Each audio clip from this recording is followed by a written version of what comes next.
Bienvenue chers téléspectateurs à notre émission d'aujourd'hui. Chaque dimanche, on reviendra, on fera un petit rétro info de la semaine.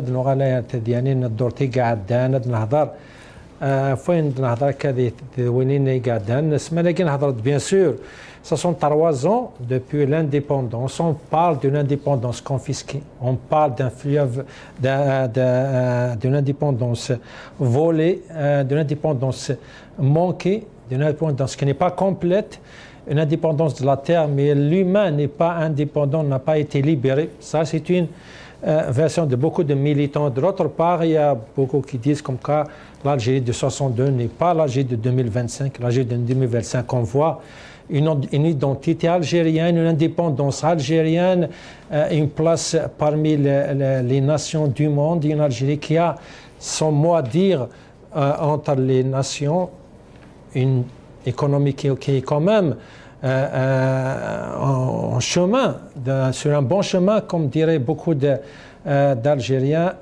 On reviendra aujourd'hui donc à cette commémoration de 63 ans depuis notre indépendance. On passe aussi comme deuxième volet à la situation des droits de l'homme. Belghit, 5 ans. Salsal, 5 ans.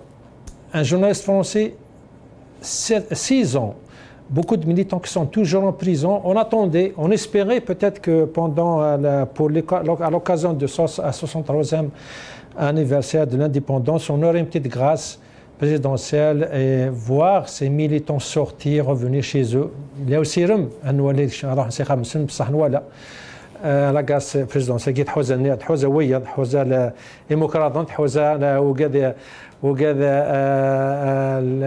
الدروة كوما مزما دينار مي حوزاره وقالني يستاهلون مزما دينار غدوغان تواشو تنسن خطر وكشمنا الحبس وكرنا زنزلا دروغنا خمشي نان كان ثم مغنينس وفاني ما سندي الحبس نقال لو سير ممكن مي فينالمون لا غراساكي اون حوزاره نغادت مساتاكي لا سيتواسيون en général des droits humains en Algérie, la liberté d'expression muselée, c'est une question que beaucoup se posent. Et on finira avec le 3e volet, une situation économique entre les chiffres et la réalité. C'est une question que beaucoup se posent encore une fois, entre ce qu'on écoute, ce qu'on voit dans les émissions de l'NTV à 8 heures et ce que Tebboune dit, et peut-être même les responsables disent sur la situation économique et sociale de l'Algérie et la réalité de tous les jours, ce que vivent les Algériens chaque jour.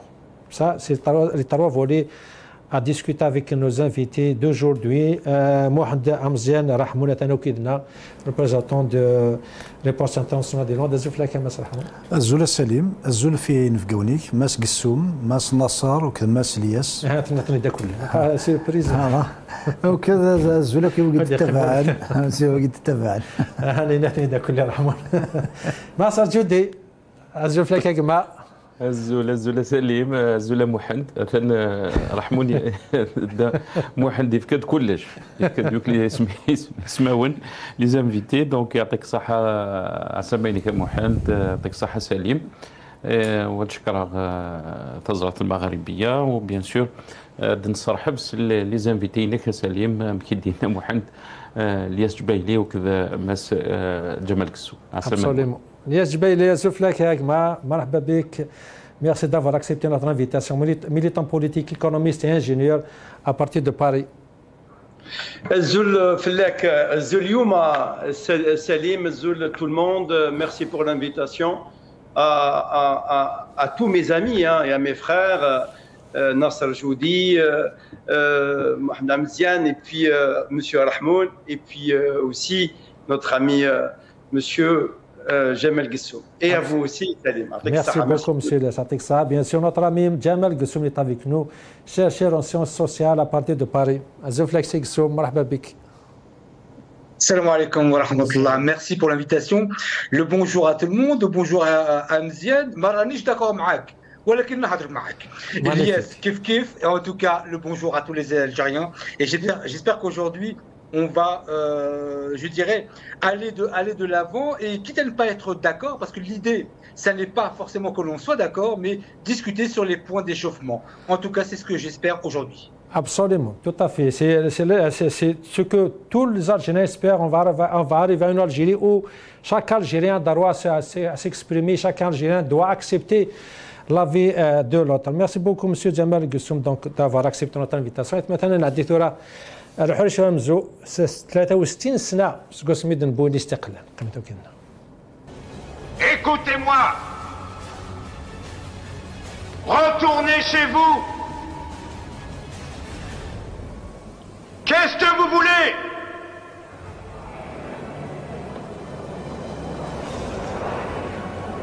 الاستقلال! روحوا بلادنا! الاستقلال! الاستقلال! الحقوا حريتنا! هدوا خالد لنا بهدوا!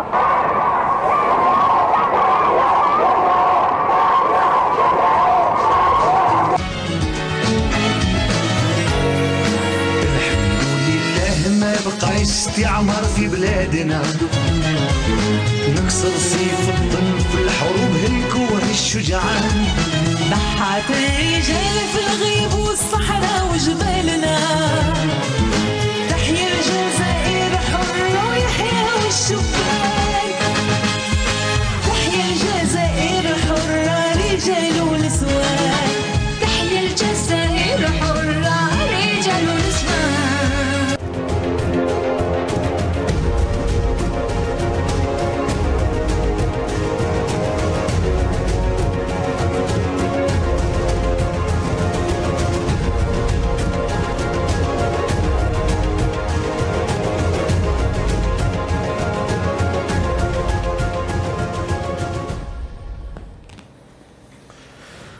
$60 ans après l'indépendance, après le 5 juillet, est-ce que c'est une indépendance confisquée? C'est la question que beaucoup se posent. On va commencer peut-être avec M. Djamal Gussoum. J'aimerais bien avoir son avis sur ce débat. Une indépendance confisquée, qu'est-ce que vous en pensez, M. Gussoum? Alors moi, je réfute le terme de confisqué. Il y a bien eu une indépendance, il y a eu des millions de martyrs. Ensuite, que les choses ne se passent pas comme on le souhaiterait. Depuis 1963, ce qui est vrai, et si on revient un peu en arrière, depuis 1957. Je veux bien l'accepter. Mais en tout cas, il n'y a pas d'indépendance volée, il n'y a pas d'indépendance confisquée. Nous ne sommes pas arrivés à un niveau d'indépendance intellectuelle. Là, nous avons une indépendance intellectuelle qui est somme toute limitée, non seulement dans le regard de notre propre pays, mais aussi dans le regard de notre pays à travers les différents pays du monde. Et c'est moi ce que je regrette le plus, c'est que beaucoup d'Algériens se positionnent contre non pas le gouvernement, non pas un pouvoir en place, mais contre l'Algérie tout entière. Donc, confisqués, non, volés non plus. Nous sommes extrêmement limités par rapport aux capacités qui sont les nôtres. Vous allez parler de la question de la liberté d'expression, de l'incarcération des personnes que vous avez nommées. Nous allons donc en parler, sachant que nous ne sommes pas aujourd'hui dans la question de la démocratie et tous les pays du monde ont vacillé depuis 3, 4, 5, 6 ans où tous les pays du monde, malheureusement, et l'Algérie avec, se trouvent dans des positions où on peut incarcérer n'importe qui pour n'importe quoi, en France également, mais en Algérie, pour les cas que vous avez précisé, vous en avez précisé 2 ou 3, on va en parler. Monsieur Gussoum, quand je vous pose la question, est-ce que l'indépendance est confisquée? Parce que c'est vrai qu'il y a des millions d'Algériens, on les a entendus pendant le Hirak, on a entendu plusieurs chef politique a insisté comme quoi notre indépendance n'est pas complète. À leur tête, Aït Hamad Hamarbi. Comment tu peux expliquer ce slogan Istiqlal, Istiqlal après, pendant le Hirak? Ça veut dire quoi? Pourquoi l'Algérie ne se sent pas en pleine indépendance? D'abord, vous dites qu'il y a des millions qui ont dit cela. Moi, en tout cas, personnellement, je n'ai pas entendu des millions le dire. Vous avez dit un mot qui est intéressant. Vous avez dit que l'indépendance n'est pas complète. Sur la question de la sémiologie et du terme utilisé, je peux être complètement d'accord avec vous. L'indépendance n'est pas complète, mais fondamentalement et politiquement, cela ne veut pas dire qu'elle a été confisquée ou volée. Nous avons Et je crois que c'est Bouteflika, rahimahullah, qui l'avait dit en son temps que nous avons subi un génocide culturel, ce qui est vrai, où vous avez l'emprise de la France à travers la langue, à travers la culture, qui a fait que cela a dénaturé notre propre culture algérienne. Vous avez, par exemple, beaucoup d'hommes politiques algériens d'un certain âge qui ne parlent pratiquement pas l'arabe, des gens qui n'ont vécu qu'en Algérie. Donc, culturellement, nous n'avons pas eu notre indépendance, mais alors là, pour le tout, complètement. Mais en tout cas, je réfute ce que vous dites quand vous dites qu'il y a des millions. Moi, je connais d'autres millions de personnes qui ne tiennent pas à ce discours. Je ne sais pas par quel biais vous voyez cela, mais en tout cas, de ce que je peux voir et observer, en tant que d'abord Algérien, et ensuite en tant que, je dirais, personne pointue sur la question de la sociologie, j'observe autour de moi que le constat que vous faites n'est pas le reflet de ce que moi je vois. Qui est le bon regardeur entre vous et moi? Je laisse les téléspectateurs trancher. En tout cas, elle n'est pas complète. Ça, c'est clair d'un point de vue culturel, d'un point de vue social, d'un point de vue aussi de sa diplomatie. Elle n'est pas encore complète. Mais je réfute le terme de voler ou de confisquer. Attends, je ne prétends pas que je connais les millions qui insistaient sur l'indépendance, mais on a vu les vidéos, on a vu des milliers, au moins des centaines de milliers d'Algériens dans toutes les rues d'Algérie à dire le slogan de l'indépendance, istiqlal.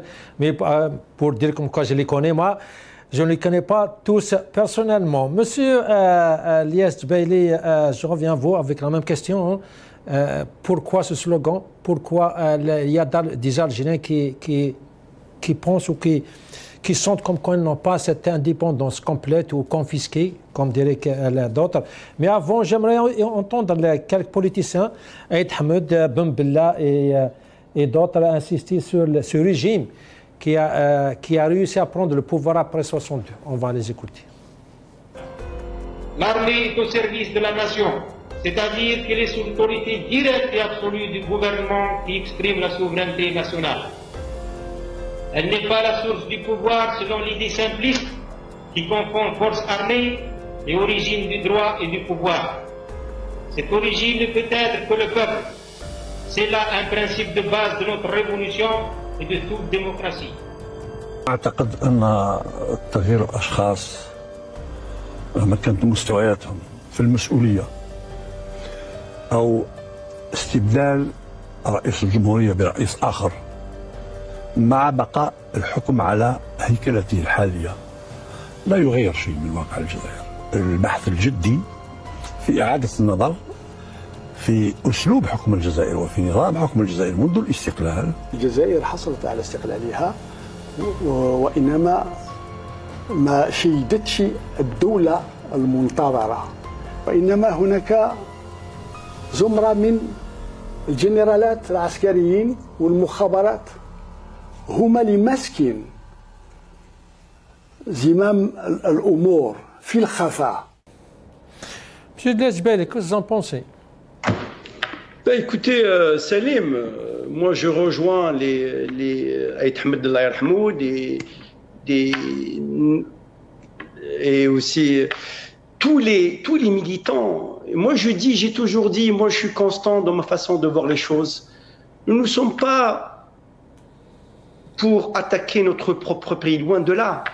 Et nous sommes redevables devant l'histoire de dire les choses. Se taire, c'est être complice de ce qui se passe en Algérie.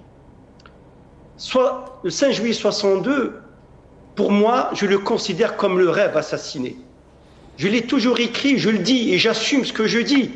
Et Dieu le sait, je viens d'une région où quasiment des villages ont été anéantis par le napalm, de Ma'arakat al-Jolf au Asfor et ainsi de suite. Donc, si je me permets, au nom de cette petite légitimité, de dire ceux qui ont donné leur vie à travers tout le territoire national ne s'attendaient pas à ce que notre pays bascule vers une forme de dictature.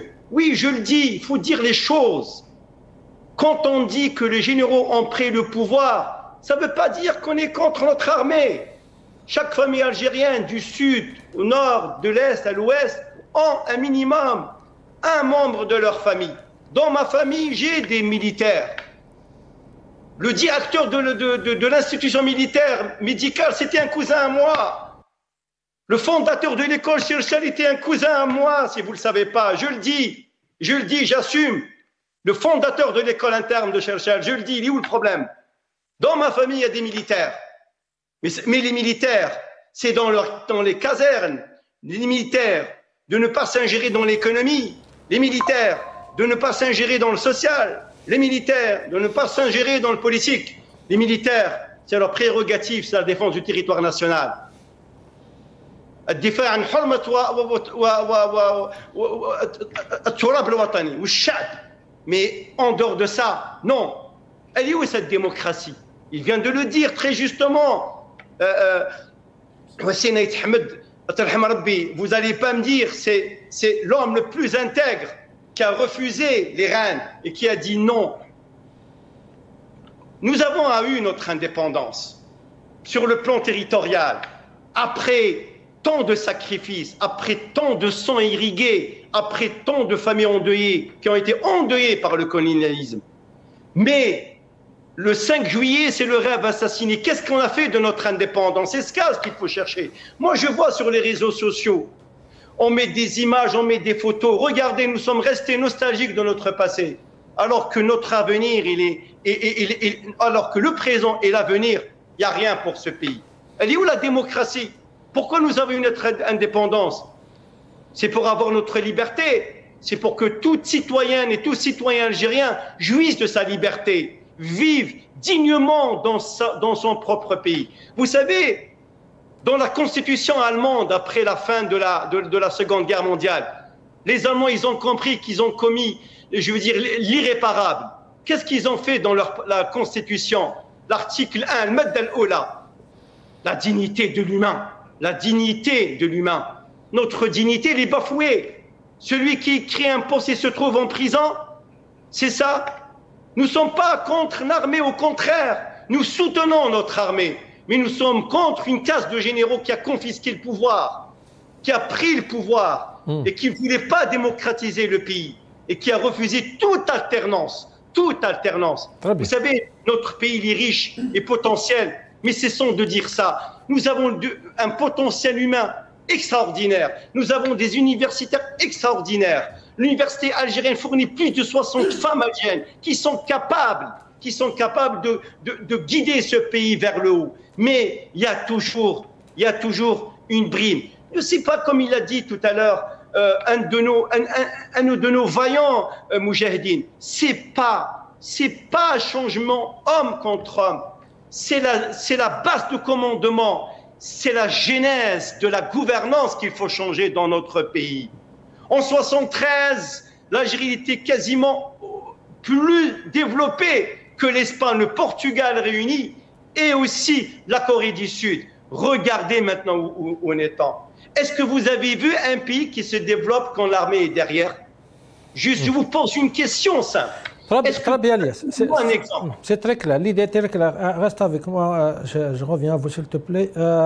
Nasser, tu vois le débat qui parle comme il y a une indépendance, peut-être il y a le surtout côté culturel, peut-être on n'a pas réussi à prendre une indépendance complète, mais quand même l'Algérie, elle est indépendante malgré tout. Elle a notre identité.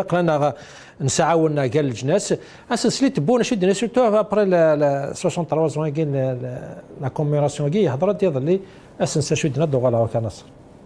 ايتها المواطنات ايها المواطنون، لقد عكفت الجزائر منذ بزوغ عهد استقلالها على استثمار تلك المحطات الخالده التي رفعت شعبنا الى اعلى المراتب الوطنيه الصادقه بين شعوب الارض، ولقد كان هذا الاستثمار مبنيا على الوفاء لتلك الدماء التي سالت فداء للوطن وتقديسا للأرواح الطاهرة التي قدمت قربانا من أجل حرمة أرضه وسمائه ومصير أبنائه.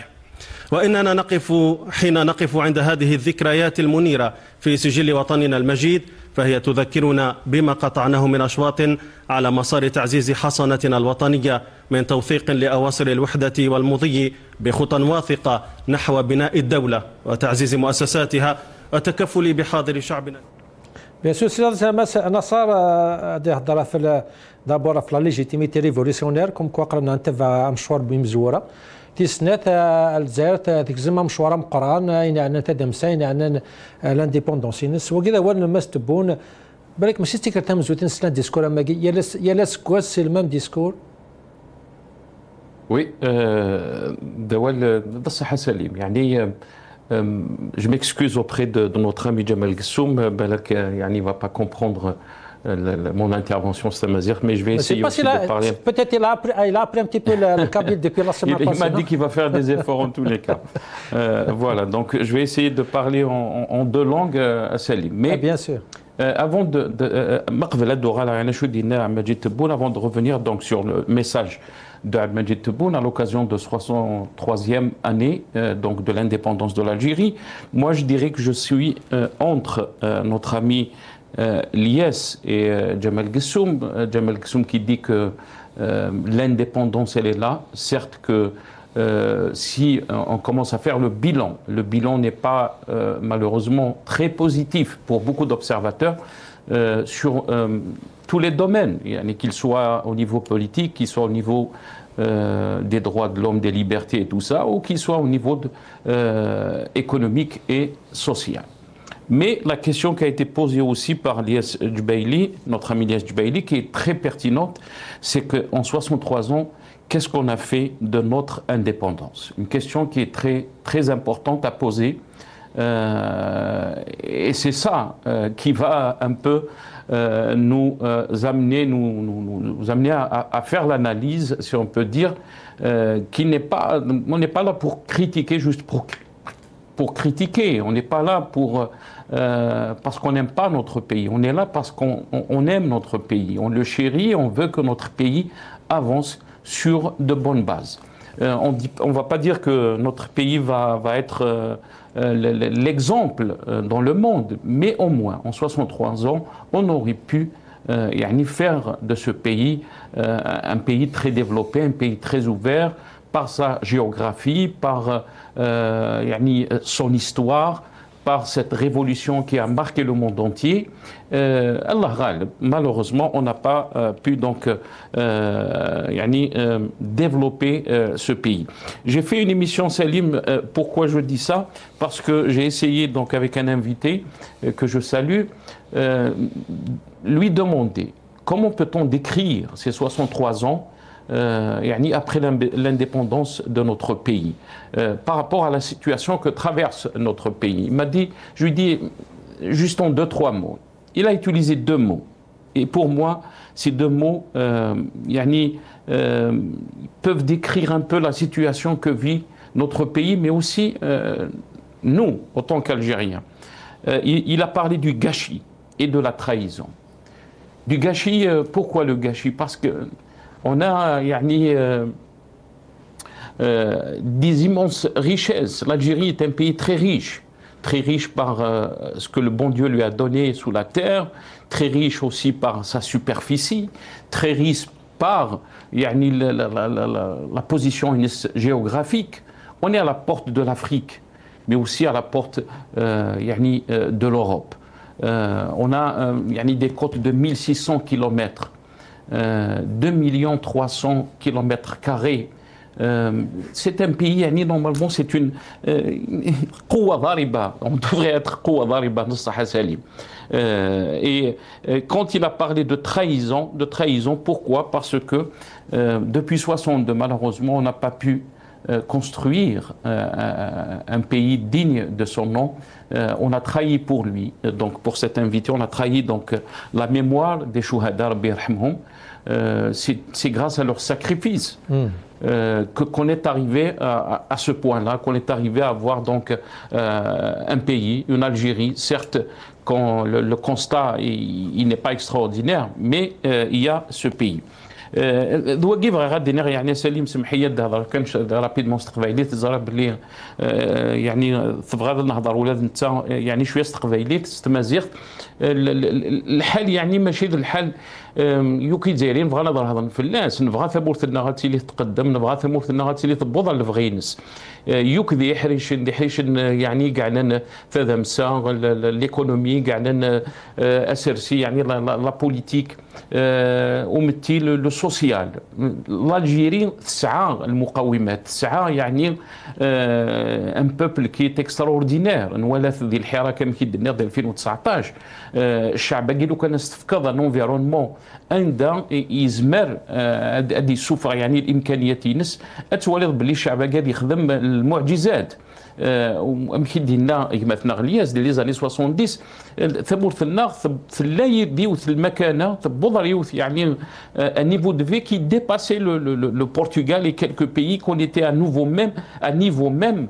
يعني دو لا كوري دو سود عند تبوض لا كوري دو سود عند قلانا نكني من هضر كاكي ماشي نهضر باش نوث في ثمورتنا ماشي نهضر باش يعني انصب المورال يعني وقاد يديرين لنا ولكن هاد نهضر نقار ثمورتاكي تحواج يعني الصوت يقسعان العقل تحواج تسرثيث اريت والين البعيد يعني الفو كي اون فيزيون بوليتيك باش نفق ذي الضيق إن الذي يسمن مد نهضر تولاد 2025 مازال يعني خيران يعني في مدينين ولاش ديك السنه مازال يعني لي كوبور ديليكتريسيتي مازال خيران يعني المشاكل يعني تيبوراني ظني قلنا بالك نكونين لنا الخير نسن يا 20 يا 30 يزون ديباسي سو ستاد مازال تهضر تولا في الانتيليجونس ارتيفيسيال تهضر يعني في الامور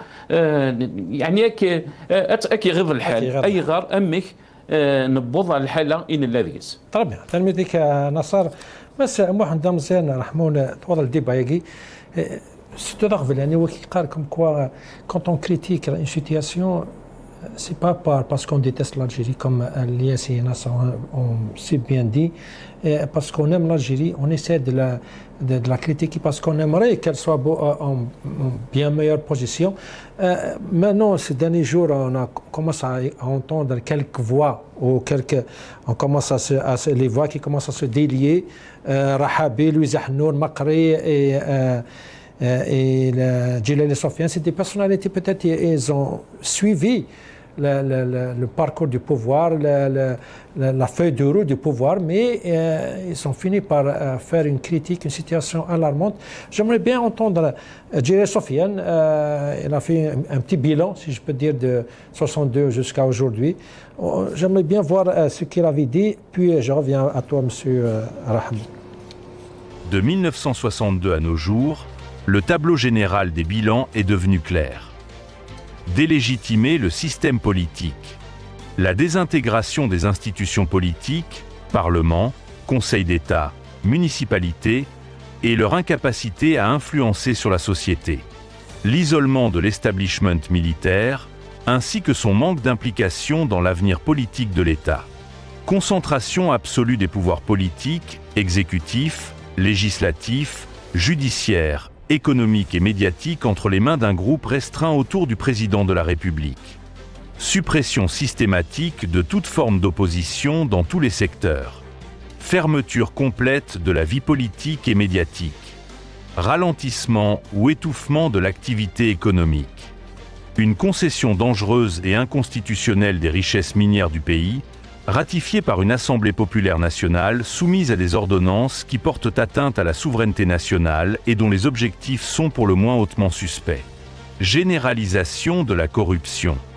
Un isolement diplomatique sévère et un déclin des positions nationales sur les questions stratégiques. La détérioration des partenariats internationaux et la chute du pays dans des alliances inégales. Un positionnement géostratégique incompréhensible. Une profonde perte de confiance des citoyens. Repli émotionnel et politique du peuple envers la patrie. Une frustration générale s'empare du pays. La situation actuelle du pays impose clairement une évolution vers un changement radical, une reformulation institutionnelle consensuelle et fondamentale, et le dessin d'un nouvel horizon national. En d'autres termes, l'Algérie a cruellement besoin de la Seconde République. Sir Rahmoun, comme dirait quelqu'un, elle vaut mieux tard que jamais, dirait quelques opposants, mais c'est un bilan noir, un tableau noir, même les plus farouches opposants, peut-être ils n'auront pas jusqu'à ce bilan. Qu'est-ce que vous en pensez? En fait, déjà, il a reproduit ce que nous disons. Déjà. Notre analyse, bien sûr, il y a certains points, je pense pas, c'est son avis, mais pour moi, c'est des erreurs quand même. Parce que Machid, depuis 62, et le titre de l'indépendance confisquée, de fleuve détourné, d'une indépendance mal gérée, peu importe, il reflète la même situation. Pourquoi? Parce que déjà, le titre d'indépendance confisquée il a été utilisé par Farhat Abbas. Le fleuve détourné par Rachid Mimouni, Boubnider, Ait Ahmed, commandant Azdin, Mohamed Boudiaf, Khidar, Karim Belkacem, ils s'accordent tous à dire qu'ils sont des héros de la guerre de libération nationale. Rachid Mimouni, non, c'est un écrivain, je l'ai juste cité les livres, je l'ai juste cité. Il y a effectivement confiscation d'une indépendance. Pourquoi? On est en train de souffrir à ce jour de cette confiscation. Premièrement, pourquoi on peut employer ce terme ou un terme à peu près similaire? On ne va pas faire de la chronologie parce que, comme dit Balzac, l'histoire chronologique est l'histoire des sots, mais on va essayer quand même de donner, si vous voulez, un aperçu pourquoi il est détourné, confisqué, peu importe le terme, mais c'est la même chose. Premièrement, la constituante. 62, il y avait à rédiger une constitution après un processus révolutionnaire qui était la guerre de libération nationale. Et je tiens à rendre hommage à tous les chouhada, et à tous les authentiques moudjahidines. Nous sommes en train de parler aujourd'hui de cette période parce qu'ils se sont sacrifiés pour que vive l'Algérie. Donc après un processus révolutionnaire, automatiquement il faut rédiger un texte qui est la constituante. Donc il fallait faire une assemblée constituante qui devait rédiger un avant-projet. Elle a été court-circuitée. Ils lui ont pondu un texte fait dans un cinéma Le Majestic appelé l'Atlas.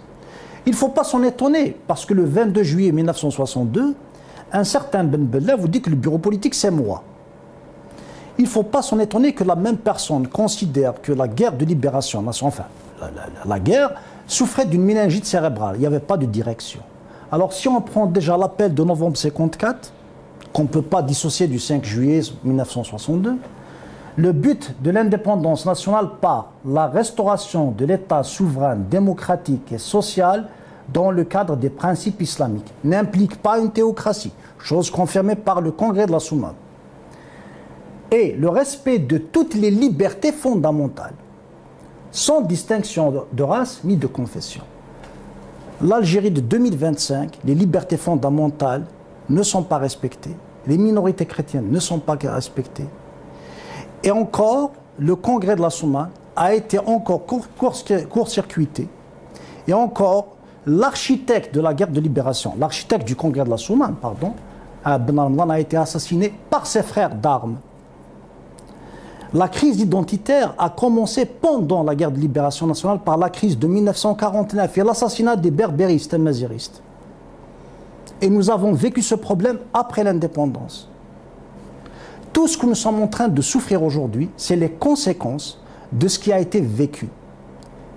Donc, c'est tout à fait normal et c'est légitime d'utiliser le terme fleuve détourné, indépendance confisquée. Et encore, nous avons libéré un territoire et non pas l'homme. N'oublions pas que le général Ataïlia, il a tiré sur des Algériens. Il a tiré le Monchou. Donc, quand on arrive après le sacrifice de combien d'hommes pendant la guerre, et je suis fier d'être issu d'une région, et le sang des martyrs coule dans mes veines, heureusement d'ailleurs, et j'en suis fier, qui a aussi subi les âpretés du colonialisme. Et donc, de quelle indépendance on parle? 2025, nous vivons dans une dictature. La jeunesse algérienne n'arrive pas à s'exprimer. Un Facebooker peut être emprisonné. Quelle liberté y a-t-il en Algérie? Et encore la peur régnante pour un peuple qui voulait former un peuple de citoyens, je dis bien pas une théocratie. Le congrès de la Sommam parle de non, nous sommes non inféodés, ni à l'Orient ni à l'Occident. C'est l'Algérie algérienne. Chose qui a été reproduite par Avril 80, chose qui a été reproduite par le Hirak. Et l'istiqlal du Hirak, moi je l'ai entendu beaucoup parce que j'étais dans le Hirak. Ou la Ba'ouha. Il faudrait bien que les gens comprennent la chose. L'Algérie, pour qu'elle puisse renaître, il faudrait bien qu'ils n'oublient jamais que ces Algériens se sont sacrifiés. Et jusqu'à ce jour, on nous fait les mains. On n'arrive pas à trouver notre chemin. Donc, pour ce qui est excusez mon émotion, pour ce qui est de Sofiane Djilali et Ouiza Hnoun et Moukri, etc., c'est vrai, et Arhabi, c'est vrai que ce sont des gens, possible qu'il y a des tractations, etc. Dans un contexte algérien, il est tout à fait normal de se poser des questions. Est-ce qu'ils ont été, qui les a poussés, etc. Mais c'est une bonne chose, quel que soit X. La situation est dramatique. Il s'agit de l'avenir d'un pays, de l'avenir des Algériens. Il est tout à fait normal d'applaudir, malgré que je dis que ce n'est pas depuis 62. Ça, c'est une erreur historique monumentale. Les germes de la discorde, de la haine, etc., remontent bien avant 1962. 62, c'est juste l'éclatement de toutes ces, si vous voulez, de toutes ces combines, parce que Ahmed parlait des mukhabarat de l'époque, ou si vous voulez, la base des douches, et comment que les gens ont manipulé pour prendre le pouvoir, pendant que d'autres, l'armée de l'intérieur, faisait la guerre, l'armée des frontières était juste au qui-vive pour prendre le pouvoir. Ça, malheureusement, c'est ainsi. Et l'histoire, bien sûr, est écrite. Il y a des milliers de preuves pour ça. Donc, c'est une bonne chose que ces politiciens rejoignent le message de l'opposition. Et qui sait, peut-être qu'il y aura convergence de toutes les forces politiques en vue d'une transition démocratique effective, tenant compte de la régionalisation, des différences culturelles, des différences linguistiques, des différences religieuses, de l'initiative économique telle que nous l'avons toujours dit. Très bien, très bien. Monsieur Djamal Ksoum, d'abord un commentaire sur la déclaration de ces politiciens que, quand même, ils ont été d'accord au moins, ils ont partagé la feuille de route du pouvoir à un certain moment très proche, hein, mais à écouter, à entendre, à lire leurs commentaires, on vit dans une situation très très grave que l'Algérie de 2025, elle vit des moments difficiles de régression, de dépassement, et ça n'augure pas de bonnes choses et qu'il faut faire attention, qu'il faut remettre les choses pour éviter l'Algérie de sombrer dans le chaos. Qu'est-ce que vous en pensez de ces commentaires de ces politiciens ? Disons qu'en tout cas, je ne remettrai pas en question la probité, la dignité et l'honneur d'une personne comme Hossein Aït Ahmed, rahimahullah. C'était un véritable patriote. D'ailleurs, et ça a été donné en exemple depuis des décennies, quand on a été attaqué par notre voisin de l'Ouest, alors qu'il y avait des conflits entre Boumediene et Hossein Aït Ahmed, il se tirait dessus. En grand Algérien, il a déposé les armes et il a proposé à Boumediene de s'associer pour faire sortir l'envahisseur. Donc, on ne peut pas remettre en question ce qu'il a dit sur, je dirais, le parcours de l'Algérie dans son indépendance, je dirais, malmené, confisqué, volé, moi c'est un terme que je réfute, en tout cas je ne remettrai pas en question ces choses-là. Moi j'aimerais rebondir en tout cas sur deux points, un point précisément qui a été abordé par le frère Ahmeziane et qui a parlé par exemple de minorités chrétiennes. Je tiens, parce que je connais assez bien le sujet, à préciser un point important, parce que c'est un point de convergence, je dirais, entre les attaques faites contre l'Algérie, notamment par la France, sur le sujet de la minorité chrétienne. Tout d'abord, à Notre-Dame d'Afrique et dans toutes les églises officielles, je dis bien officielles, le christianisme ne souffre d'aucune difficulté en Algérie. Il y a ce que l'on appelle en France l'islam politique. Eh bien, en Algérie, nous avons un christianisme politique. C'est exactement la même chose. Et donc, quand on tape sur les musulmans en France en disant ils font de l'islam politique, moi j'ai envie de dire, j'ai pas envie de taper sur les évangélistes, soyons clairs, les chrétiens en Algérie mis à part l'Église catholique romaine, l'Église, je dirais, officielle, et qui est représentée d'ailleurs en Algérie par un Algérien, nouvellement algérien, nous n'avons pas de difficulté. Nous avons une réelle difficulté avec les églises évangélistes que je connais très très bien et qui font l'objet, en tout cas, je dirais pas de manipulation, mais en tout cas, la France instrumentalise cette minorité évangéliste à des fins uniquement politiques. Absolument. Je crois que ce sujet... Moi, je le dis. C'est très... Je pense que... Vous savez que... Parce qu'on est vraiment serré par le temps, mais j'aimerais avoir votre avis sur la déclaration de décès. Je ne parle pas d'Aït Ahmed Amarbi, ça fait des années, mais des gens qui font le bilan d'aujourd'hui, de 2025, Rahabi, Louisa Hanoul, Makri et Djilé Sofiane, qui, on ne peut pas dire comme quoi c'est des opposants, hein, Rahabi ou Djilé Sofiane, ils ont toujours été d'accord avec le parcours du pouvoir, au moins Al-Jazair Jadida de Tebboune, hein, ils ont partagé la feuille de route, mais ils ont fait un bilan noir. Qu'est-ce que vous en pensez? Ce n'est pas des opposants, hein? Non. Alors, attendez, je crois qu'il faut être clair sur le sujet. Sur l'ensemble des personnes que vous venez de citer, bon, je ne les connais pas toutes, il n'y a qu'une seule personne que je connais, et en l'occurrence Sofiane Djilali, que j'ai revu d'ailleurs à Alger au mois d'avril, et dans une discussion et un échange que nous avons eu. Évidemment, je ne vais pas dévoiler ce qu'il m'a dit, mais il m'a fait des confessions qui me font dire qu'aujourd'hui, en tout cas aujourd'hui, que Sofiane Djilali est dans une posture d'opposition constructive et qu'il a refusé, je ne vais pas rentrer dans les détails de ce qu'il m'a dit, mais qu'il a refusé des propositions qui auraient pu plaire à beaucoup de gens. Il les a refusées. Donc, il reste dans cette posture d'opposition. Ce qui me fait dire en même temps, c'est que nous avons une difficulté en Algérie, c'est que l'opposition est d'abord, de par le fait inexistante. Pourquoi? Parce que les Algériens confondent souvent l'opposition politique des attaques politiques.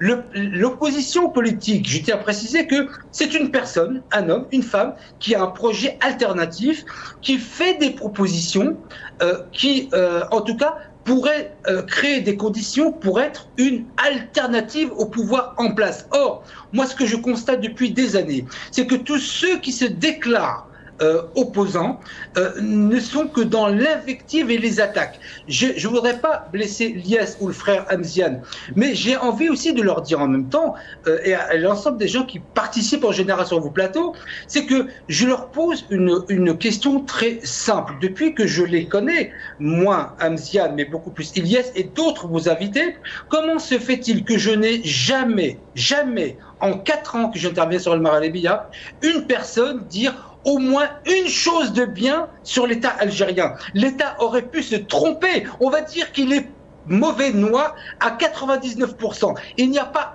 1% sur lequel ils auraient fait du bien. Et c'est ce que moi j'appelle. Et c'est pour cela qu'on ne peut pas se considérer dans l'opposition si on n'a pas une posture intellectuelle qui puisse permettre de proposer une alternative. Laissez-moi juste terminer. Et donc, je dis à Hamzian, à Elias et aux autres, si vous voulez être des opposants, faites comme je fais moi. Je reconnais ce qui est bien. Et quand ça n'est pas bien, eh ben, je le dis. Et j'appelle à voter contre le président Tebboune en direct de votre plateau et d'El Souf. Mais parce que je le fais de manière respectueuse. Et donc, je suis en posture de proposer. Je ne suis pas le seul. Mais en tout cas, ne vous considérez pas opposant politique si vous n'avez pas la posture intellectuelle qui permet de proposer une alternative. Et donc, ne noircissez pas le tableau. Mais on va dire que c'est très clair. Il est très mauvais. Comment ça se fait qu'il y a pas une chose qui est bien? Pas une chose qui est bien, c'est pas normal. C'est très clair. C'est très clair. Mais pourquoi tu ne pouvez pas être opposant comme Jamel Ghessoum? Alors, c'est juste pour répondre à M. Jamel Ghessoum, je suis opposant depuis 2019 ou 2018 ou 2015 ou 2000, hein, l'opposition, être militant, il n'y a pas une corrélation entre la dimension, entre le temps, la temporalité et militant. C'est-à-dire nous militons pour un changement majeur de notre pays. Nous militons pour que le pays prenne un autre chemin de la démocratie. Vous savez, je vais rebondir sur ce que vient de dire mon ami Mohamed Mziane. Il a dit quoi? Il a dit l'istiqlal. Pourquoi le Hirak? Posez-vous la question. Pourquoi le Hirak, en 2019, l'istiqlal? Je me suis posé la question. Moi, en tant que citoyen, je veux comprendre, je veux décortiquer la sémantique de ce mot, al-istiqlal. Al-istiqlal, ma ma'na al-istiqlal? Disons, on récupère la souveraineté. Le Chab, il récupère la souveraineté au nom de l'article 7 et 8. La souveraineté, c'est le peuple qui exerce sa propre souveraineté pour guider le pays. Et c'est lui qui donne le mandat, le suffrage à une personne dont la confiance n'est pas entachée. Bref, mais après j'ai compris pourquoi le Chab al-Jazairi ou le Hirak, il demandait l'istiqlal. Pourquoi? Parce qu'après 62, tous nos chouhada, tous nos militants, quand Karim Belkacem, quand il a signé les accords d'Évian, et toute la délégation qui était avec lui, c'est-à-dire il a été mandaté pour signer les accords d'Évian, en vue de l'indépendance de notre pays. Il n'y avait pas que l'indépendance du pays, il y avait l'indépendance du pays et la démocratie. Al-istiqlal wa al-démocratia. Est-ce qu'un pays, des gens normaux, mantiqiyin, des gens qui sont charpentés de façon intellectuellement un petit peu au-dessus de la moyenne ou là, normalement, est-ce qu'ils acceptent l'indépendance du pays et en même temps vous leur refusez la démocratie? Ça n'a pas de sens. Ça n'a pas de sens. On ne peut pas avoir notre indépendance et on est privé de notre liberté, de notre démocratie. C'est que l'Algérie, qu'on le veuille ou non, ce n'est pas un pays démocratique. Il faut être réaliste. Donc c'est la raison pour laquelle le Hirak depuis 2019, il dit qu'il est istiqlal. Parce que ceux qui ont pris le pouvoir, moi je ne vais pas rentrer dans les considérations, le clan de Oujda ou ceci, pour moi c'est une co-responsabilité qui était partagée. Je ne vais pas dire tel wilaya ou tel village, je ne rentre pas. Parce que le pays, n'importe quel village en Algérie a donné de son mieux, les terres ont été irriguées par le sang. C'est-à-dire, tout le monde voulait que l'Algérie soit indépendante. Et moi, je rejoins mon ami M. Rahmoul quand il dit que ce n'est pas depuis 62. Pour moi, je l'ai toujours dit, j'assume, depuis 57, depuis l'assassinat de Abben Ramadan. Depuis 57, c'est là où on voit que on ne va pas rentrer dans le CE, comment elle a été mis en minorité pour prendre pouvoir. Non. Depuis 57 jusqu'à maintenant est la genèse de la gouvernance militaire. Parce qu'on n'a pas compris que le militaire est une chose et le civil c'en est une autre. Donc c'est pour dire, moi j'ai reçu le truc de M. Al-Rahabi. Je l'ai lu, je l'ai lu. Mais qu'est-ce qu'il dit, M. Al-Rahabi? Pour moi, il donne c'est du bon sens politique. Il donne une dimension à ce qui se passe dans notre pays. C'est que tous les partis ont été réduits en silence. Les partis qui s'opposent, qui militent dans la vraie opposition. Il y a le RCD, regardez, il milite contre vents et marées pour rester debout. Et d'autres pays, ou d'autres partis comme l'UCP, d'autres partis sont complètement affiliés. Je ne suis pas dans un jugement de valeur, un jugement hâtif. C'est pas l'objectif de l'émission. Mais heureusement que certaines personnes, heureusement certains responsables politiques, que ce soit Sofiane Djilali, que nous avons reçu sur Alternative, on a parlé de la démocratie. On a parlé aussi avec Mme Zoubida Assoul quand elle a quitté l'UCP, qu'on a parlé qu'est-ce qui se passe dans ce pays. Tout le monde est d'accord qu'il n'y a pas, le pays, il n'est pas gouverné. Il est gouverné d'une manière ou d'une autre, mais pas d'une manière démocratique. Pourquoi les élections ont été un flop dans notre pays? Posez la question. Il y a certaines personnes qui disent attention, il ne faut pas dire boycott, il faut dire c'est un rejet. Peu importe le mot, peu importe la sémantique du mot, que ces élections ont été rejetées ou ont été boycottées, c'est qu'il y a une désaffection politique du peuple vis-à-vis de la classe dirigeante. Ça veut dire qu'il n'y a plus de confiance. La confiance, il y a une rupture de confiance entre le peuple, la base, et les dirigeants qui ne veulent pas le changement et qui sont ils ont pris un chemin coûte que coûte. Ces dirigeants, ils n'ont pas le monopole de la révolution. مش باسم الثوره الجزائريه تستغلني. Non, c'est pas. Vous savez, juste pour finir, cher Salim, il y avait un débat entre Mitterrand et j'ai oublié, Philippe Séguin. Il m'a dit, monsieur, vous n'avez pas le monopole du cœur. Parce que vous parlez du social, vous n'avez pas le monopole du cœur. Est-ce que les dirigeants ont le monopole de la révolution? Nous, les 5, nous aussi, nous avons le monopole de cette révolution. Quelque part, nous sommes partie prenante par nos ascendants, par nos familles, par nos ceci. Donc le régime, enfin le système ou le régime ou nos autorités, il faut qu'ils comprennent. Il est temps, avant qu'il soit trop tard, de changer une ligne politique de l'Algérie et de sauver le pays. Très bien, Lias. Si Louisa Hannoun et Rahabi et Sofiane Gilali et Moukri même, maintenant ils s'aventurent à dire faire attention, c'est que notre pays, il est sur la crête. Très bien. Très bien, Lias. Avec ça, Lias Riyah Maya. Donc, on va passer à une petite pause pour. On va aller à deuxième sujet, la situation des droits de l'homme en Algérie. Restez avec nous.